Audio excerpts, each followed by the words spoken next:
Uma frase sarcástica é muitas vezes mais demolidora do que um exército em operações, mais rápida e eficaz que um processo judicial e muito mais engraçada por vezes do que um texto de comédia. Bom, eu tive um trabalhão desgraçado para encontrar uma frase que pudesse que desse para apresentar o meu convidado desta mesa para dois. Porquê? Porque tenho para mim que ele, para além de ser um homem bonito, inteligente, interessantíssimo, é também tantas outras coisas que fica muito difícil enquadrá-lo. Mas eu, sempre que o vejo, sempre que o ouço, eu fico com a sensação de que ele é um enfant terrível. Estão a perceber? Daqueles jovens que nunca vai deixar de ser jovem, daqueles jovens que parte a louça toda, que questiona tudo. É um pouco por aí. E é muito cortante, diz coisas muito acutilantes, que às vezes nos chocam e tal. E por isso mesmo as pessoas dizem montes de coisas a seu respeito. Eu estou a falar de quem? Do Venâncio Mondlane, engenheiro de profissão e não só, também analista político, também membro do MDM e deputado da Assembleia da República pelo mesmo partido. Há quem diga também, como vos disse, irreverente, algo irónico, mordaz, sarcástico, mas eu acrescentaria mesmo, e isto é da minha autoria, um apaixonado por aquilo em que ele acredita. Venâncio Mondlane. Que privilégio meu finalmente poder conversar com o Venâncio Mondlane assim, numa mesa para dois. Tchim-tchim. A nós, de 2015. Muito obrigada por teres acedido a conversar comigo no momento em que, para um cidadão como tu és, tão engajado, tão preocupado, não é muito fácil, com certeza, roubar-te um bocadinho de tempo.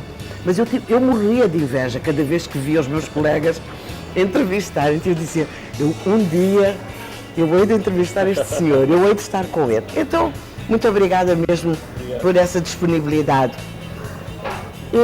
O Venâncio Mondlane é tudo isto? Irreverente, sarcástico, mordaz. Já te chamaram montes de coisas. Ok, Anabela, obrigadinho pelo convite. Também para mim, sinto-me também particularmente honrado por esse convite, porque és uma pessoa admirável. Já tinha dito antes, se me permitires também. Eu ainda muito pequenino, já podia fazer grandes programas noticiosos na nossa televisão pública, e o que mais admirou-me, o que mais fica marcado, não é exatamente a história, mas é a forma como foste ajustando ao longo da história. Quer dizer, não era suposto alguém que está desde os primórdios da televisão em Moçambique, hoje está a fazer coisas aparentemente muito radicais. Quer dizer, mudaste tudo, deste uma volta de 360 graus, né, contra toda e qualquer previsão de que já devias reformar. É quando começas a viver, e a viver de uma forma, digamos, altamente revolucionária, a forma como estás a fazer a comunicação agora. Quer dizer, que eu via-te a fazer programas muito formais, é verdade, um programa informativo, foram muitos anos nos informativos. E agora estás mais expedito. Estou mais eu, acho. Então eu também tinha que dar nota disso, que eu acho um grandíssimo exemplo de vida. Um grandíssimo exemplo de vida, um grandíssimo exemplo de profissionalismo e um grandíssimo exemplo de superação, não é? E isto é que falta às vezes a muitos de nós. Exatamente. E os grandes problemas, entrando um pouco nessa questão que estás aqui a levantar, estes adjetivos todos que nos são lançados, são reflexos justamente disso, porque nós temos uma dificuldade enorme de sairmos das nossas zonas de conforto. Não é? E este é que é o grande problema que nós temos. Quer dizer, nós temos uma sociedade que está, digamos, quase que infectada por um vírus do conformismo. Quer dizer, que este é que é o grande problema. Então, o que acontece é que quando neste conformismo universal ou geral Se alguém se torna inconformado com o mesmo e quer sair disto, todo tipo de adjetivos servem. É louco, é irreverente, não sei o quê, blá, blá, blá. Bem, e muita coisa pior já disseram acerca de mim. Com certeza, imagino. Eu vejo que és tão simpática que podes buscar adjetivos sim, também simpáticos, mas já houve coisas bem piores. Mas, porque de facto, qualquer pessoa de qualquer faixa etária que vê o Venâncio Mondlane começou a ver como analista político. Olhava para ti e ouvia aquilo que tu dizias e aquilo que saltava à vista era exatamente o despudor, a falta de medo de assumir as suas verdades, as suas convicções. Porque não estamos habituados, de facto, a ser nós próprios e a mostrarmos e a dizermos. Bom, e, portanto, tenho que entrar por aqui. Okay. Quem é o Venâncio Mondlane? Para dizer a verdade, Anabela, não estou muito habituado a fazer este tipo de programas assim, mas são os mais agradáveis de fazer. É assim, Venâncio Mondlane, falar de mim próprio, ser juiz em causa própria é sempre uma coisa um pouco complicada, mas tenho que fazer, não é? Venâncio Mondlane, eu sou um jovem comum, não é? Um jovem que nasce nas zonas suburbanas da cidade de Maputo, no bairro 25 de Junho. Meus pais são pessoas bem simples. 25 de Junho era o Xinhambanina? 25 de Junho era o Chopal. É o Chopal. Isso. Depois do bairro do Jardim, depois do minha agora, o Chopal. Por causa do Chopal, porquê? Porque na altura era uma zona em que cresciam chopos, era uma zona alagada, uma zona pantanosa. Então a planta típica de zonas pantanosas são chopos. Então, não sabia. Exatamente, é Chopal porque é o nome genérico da região onde crescem os chopos. Então o Chopal vem disso, não é? Não então, sabia, nunca tinha ouvido sequer. Ok, esta é que é a história do Chopal. Então eu cresci naquela zona e, digamos, os meus pais de uma família grande? É uma família Quantos grande, irmãos? 9 filhos. Ui! 9 filhos e agora, eu às vezes não gosto de falar disto porque algumas pessoas dizem que é muita pretensão, mas não deixa de ser uma verdade. É assim, dos 9 filhos, eu sou uma espécie de bissetriz. Ok. Porquê? Porque eu tenho, antes de mim, tenho 4 irmãos. Ok. E os meus pais andavam à procura de filhas. Então, eu fecho o ciclo da frustração, da busca das filhas, porque sou o último rapaz, depois de mim vem 4 meninas. Então, antes de mim são 4 rapazes, depois de mim 4 meninas. Então eu sou a bissetriz, não é? Mas disse que os filhos do meio têm muitos problemas. Sim, Não, é que é assim, e depois, se calhar... Os mais velhos, porque são os mais velhos. Os mais novos têm os miminhos todos. Exatamente. E os do meio ficam sempre ali. Então uma coisa curiosa é que eu acho que a minha família é uma família mais ou menos feita com um pouco de geometria, não é? Acho que o meu pai usou um pouco de matemática. Porquê? Pelo amor de Deus, que acertou em cheio. Inconscientemente, quer dizer, porque o primeiro filho é um rapaz, o mais velho da família, tomou o nome do nosso avô, o António. O último filho dos rapazes, que sou eu, tomou o nome do pai. Okay. A primeira menina, que é a mais velha das meninas, tomou o nome da avó. A última menina tomou o nome da mãe. Esse teu pai, e desculpa, eu ele é muito... Eu sou uma bissetriz, portanto, é um quadrado muito exato, com os lados todos simétricos. Esta aqui é a minha família, de onde eu saio. Então, mais ou menos isto. Eu nasci nessa família. E cresces ali, no 25 de junho? No 25 de junho, Mas estudaste onde? Primário, secundário? Exatamente, escola primária do Alto Maé, que é ao lado do quartel-general. Sim. Se calhar é por isso que o facto de estar ao lado de um quartel ainda... Nunca te deu apetites para seres militar de carreira? Não, eu ainda não... Ou ao contrário? Não, pelo contrário, porque assim, eu acho que... E essa aqui é a minha forma de ver as coisas.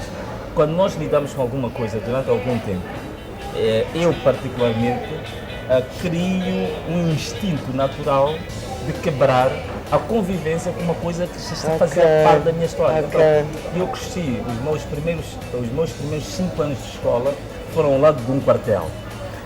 Do que ele gosta mesmo é de mudar tudo. Mudar tudo. E depois, os primeiros 5 anos de escola são ao lado de um quartel. E depois eu faço o ensino pré-universitário também ao lado desse quartel, na manhã. A escola primeira de Alto Manhã. Então foi tudo ali. Então isto acho que criou-me uma espécie de psicose contra o militarismo. Então hoje em dia eu sou um antimilitarista nato. Se quer tem a ver com Mas isto. praticaste muito desporto? Fiz muito desporto, fiz basquete, fiz quase tudo. Fiz basquete, fiz ginástica, fiz atletismo. E fiz artes marciais também, durante muito tempo. E cresceste numa época, digamos, fizeste a tua adolescência numa época em que ainda fazíamos isso tudo. Os jovens faziam isso. Não, é uma coisa impressionante. É verdade que eu não sou revanchista ou saudosista ao extremo, está sempre a falar do passado, não sei o quê. Mas até porque isso dá uma nostalgia, que é uma coisa desconfortável. Mas é bom ir ao passado quando é para trazer exemplos para o presente que possam aumentar valor. Exatamente. E eu acho que isso, se saudosismo é isso, então eu sou saudosista. Buscar coisas que atualmente possam acrescentar valor. É isso. Então eu acho que uma das coisas que nessa altura, não era a altura das especialidades, era a altura do conhecimento geral, pelo menos a base. Nós tínhamos uma base, digamos, cultural, até podemos dizer assim, educacional, de convivência, muito mais alargada e, digo mais, muito mais liberal do que hoje. Porque o grande problema hoje é que entende-se o liberalismo como a libertinagem, que é diferente. Mas uma educação liberal é uma educação que seja transversal, que aumenta o seu ângulo de visão sobre a vida e sobre as coisas. Que te abre para o mundo. Exatamente. Nós íamos ao cinema, trocávamos livros, íamos às papelarias. Na altura haviam poucos livros, mas lia-se mais. Exatamente. Nós tínhamos um conjunto de livros que íamos lá, trocávamos. Não havia celulares, mas nenhuma papelaria reclamava de grande roubo de livros. Não sei o quê. Trocávamos livros. Aprendíamos pintura, jogávamos futebol, fazíamos quase todos os esportes. Eu fiz quase tudo: handebol, basquete, atletismo, artes marciais. Fazíamos um monte de desportos e líamos quase tudo. Quem estimulava isso? Quem estimulava? Achas que era em casa que isso era nas famílias que isso era estimulado, ou nas famílias e na escola os professores estavam também incentivavam isso? É uma boa pergunta. Não, o que eu acho é que tem que ser algo conjugado. É para eu chegar ao hoje, percebes? Ao tal presente. Exatamente. Mas eu acho que tem que ser algo conjugado. Tem que ser a família e o ensino formal, digamos assim, ou a escola, tem que estar inteiramente coordenado. Se não houver essa conjugação, nós quebramos em algum momento o percurso. E eu penso que as famílias, na altura, provavelmente... Desculpa interromper, mas é assim, qualquer jovem de 18, 20 anos que nos esteja a ouvir, portanto, que está a sair da adolescência, vai achar que isso é pura ficção, estás para aí a dizer. Não, mas é natural que pense assim, não é? Porque a não ser o jovem que seja de uma família classe média alta, a não ser um jovem que tenha um universo à sua volta de um determinado nível social, económico, etc., é que tem a possibilidade de fazer isso tudo que a gente fazia, que vocês faziam de borla, gratuitamente. Sim, mas olha, sim, Anabela, mas até porque ele próprio também não tem família em casa que tenha skills para passar isso. Mas nessa altura, mas isto que eu falo não é nada de aristocracia, de classe. Não. Era muito barato, era baratucho. Então porquê é que não há agora? Estas coisas. Mas esta que é a questão, quer dizer, eu penso que uma das coisas que eu não costumo fazer é culpar o ensino na globalidade, quer dizer inteiramente o ensino não tem qualidade, a culpa é da escola, porque a escola é uma coisa abstrata. O que é a escola? Sim. O ensino também é uma coisa abstrata, tu não tens uma coisa concreta. Onde é que vamos encontrar? É o que às vezes acontece nos partidos. Quando alguém quer dar uma ordem, para que a ordem seja cumprida, diz, o partido diz que é um partido. Então a gente também, quando nós não conseguimos ter argumentos muito concretos... ela está a omissão. A gente não tem argumentos muito concretos às vezes. O problema é o ensino. ou o problema é a escola, mas escola quem é? Claro. São pessoas concretas. Claro. Então, o que acontece é o seguinte, hoje, quando nós falamos de família, e nós remetemos isto às vezes para a sociedade, não sei, mas família sou eu. Afinal, quem é a família de hoje? Quem é o ensino de hoje? Sou eu. Quer dizer, se a minha filha vai à escola hoje, eu sou parte integrante da solução da minha filha ter uma boa educação. Com certeza. Quer dizer, Com por certeza. exemplo, num caso muito concreto, eu ainda ontem, a minha filha teve de viagem, passou o aniversário dela fora, ela voltou e tinha que dar 2 presentes, que era o presente do final do ano e do aniversário. Do final do ano eu comprei algo à minha escolha. E do aniversário perguntei o que ela queria. E veja a escolha dela. Disse, olha pai, é muito urgente, eu preciso de um livro. Porque todos os livros que tenho em casa já os bebi todos. Portanto, ela tem 10 anos, ela tem 10 anos, mas logicamente que isto é uma coisa que se constrói, Sim, não é? que se estimula, que se vai estimulando. E uma das questões não é pegar no livro, a miúda com 5 anos, chegar, olha, leia isto. Não, eu tenho que criar interesse, eu tenho que criar estímulos para que ela goste. Deitar ali ao lado, ler para ela. Uma das coisas, eu ainda na altura fazia parte de um grupo que era acoplado à Associação de Escritores, que era o Oasis. Éramos os pupilos da Associação de Escritores. Um dos debates que nós tivemos lá e que eu rachei com tudo, eu disse que estava-se a mentir muitas pessoas, falava-se muito do gosto pela leitura. Se há uma coisa que não se pode exigir a um jovem, é o gosto pela leitura, porque isso é uma ditadura do tamanho. O gosto é algo que não é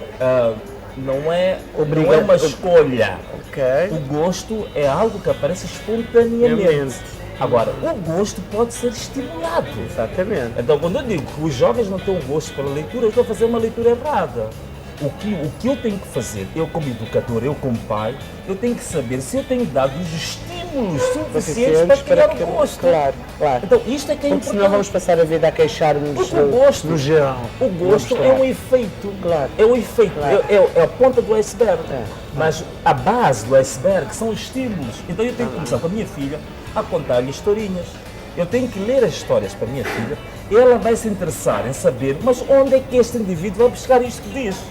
E vai se preocupar em saber que letras são essas, que figuras são essas. Agora, então, nessas escolas onde andaste, quando é que nasceu essa ideia de ir fazer engenharia?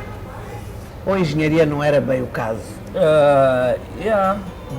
Não és um homem de letras, não és mais um homem de letras? Epá, eu não sei, eu acho que eu às vezes, eu uma vez, colocaram-me esse desafio uma vez, e eu por acaso não consegui responder rapidamente, mas eu acho, eu sou muito fã de uma corrente filosófica, artística, que é o ecletismo. Portanto, o ecletismo é uma corrente que surge, acho que foi na França, em que chegou-se à conclusão que os saberes fragmentados são sempre saberes que representam uma porção e são saberes eternamente insuficientes, que há uma necessidade. E a vida é isso, é só olhar para nós, quer dizer, o que nós somos como pessoas. O respirar, o comer, o falar, o sentir, quer dizer, há uma diversidade interminável de qualidades, de ações, de coordenação, porções que faz o todo que somos nós. Exatamente. E o conhecimento é a mesma coisa. Quer dizer, para ser um grande jurista, é necessário que seja um jurista que tenha conhecimentos em outras áreas. Exatamente. Senão não vai ser um grande jurista. Se nós formos a ver os grandes clássicos e os grandes gurus de conhecimento hoje, por exemplo, posso falar de uma pessoa da atualidade, que é muito falada, dizem que é um dos maiores cientistas do século XXI, que é o Noam Chomsky, que é um americano, que é um especialista em linguística, não sei o quê, um homem que neurolinguística, não sei o quê. Se nós formos a ver, lês um texto do Noam Chomsky, tu ficas sem saber se aquilo é sociologia, se é ciência política, se é antropologia, se é literatura. Porquê? Porque é uma confluência, uma engrenagem de conhecimentos às vezes tão dísparas, não é? Às vezes tão dísparas. Como uma vez eu ouvi o Boaventura Sousa Santos, que é um sociólogo, mas a falar vir a falar de ondas magnéticas. Ficou numa conferência de 1h30, uma hora inteira. É que ele foi exposto, ele foi foi na Rádio Moçambique, isso foi há 2 anos. Um sociólogo ficou numa conferência de 1h30, ficou 1 hora a falar de ondas magnéticas. Quer dizer, quem olhou para aquilo disse, porra, isto é sociologia. Mas está bem, então, mas hoje eras ainda bem, é jovem, mas eras ainda mais jovem quando decidiste ir para fazer para engenharia florestal. Mas essa é uma boa pergunta. Olha, é assim, nós temos uma tendência de tentar sempre... Eu não acredito que tu tivesses essa clareza como então, tens hoje. Coisa. Sim, mas é assim, nós temos uma tendência sempre de tentar arranjar um esquema muito lógico para as nossas opções. Opção de carreira, opção de escola, opção de mulher, opção do homem. Tentamos sempre arranjar um quadro muito lógico, muito racional para explicar. Mas a minha opção de curso não teve nada de racional. Não teve nada de racional. Foi o que calhou na altura. E que calhou pelas más razões. Porquê? Eu sempre fui um estudante, sempre estudei pouco, mas sempre fui estudante de boas notas. Uma coisa curiosa, eu gostava muito de brincar, sempre fui disciplinado na escola. Eu só estudava quando havia testes e não sei o quê. Hoje é diferente, hoje tenho outra visão. Então, o que acontece? Eu sempre me safei muito bem com estas. Às vezes estudar a faltar 2 horas para o teste. Quer dizer, só olhar para os títulos, eu fazia o teste e conseguia boa nota. Mas uma das vezes tramei. Foi justamente em geografia. Era um teste que era para falar sobre clima, flora e não sei o quê. Coisas muito concretas que não dá para inventar. E terei uma péssima nota. Eu estava na 7ª classe ainda na manhã. Aquilo feriu-me. Vaidoso como és. És um homem vaidoso. Sim, sou. Eu acho que tem que ser. Tem que ser. Não tem maldade nenhuma. Vaidoso. Claro que não. E o que vaidoso acontece? como és, ficaste furioso com essa razão. Eu fiquei altamente frustrado. Naquela noite não consegui dormir. Passei a noite em branco. E de manhã a minha mãe encontrou-me na sala, eu a ler o caderno de geografia. Eu a dizer que eu não admito que me façam isto, não é? Então comecei a estudar geografia e uma das aulas, curiosamente, a aula era a revisão do teste em que eu tive uma nota muito baixa. Mandou-se para o quadro o tipo que teve a melhor nota para fazer a correção do teste. Foi um desastre.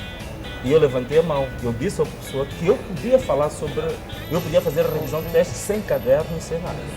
Então o professor disse que, cá para frente. Eu coloquei-me à frente, peguei o teste, fiz um show. Eu disse, pergunta número 1, como ser?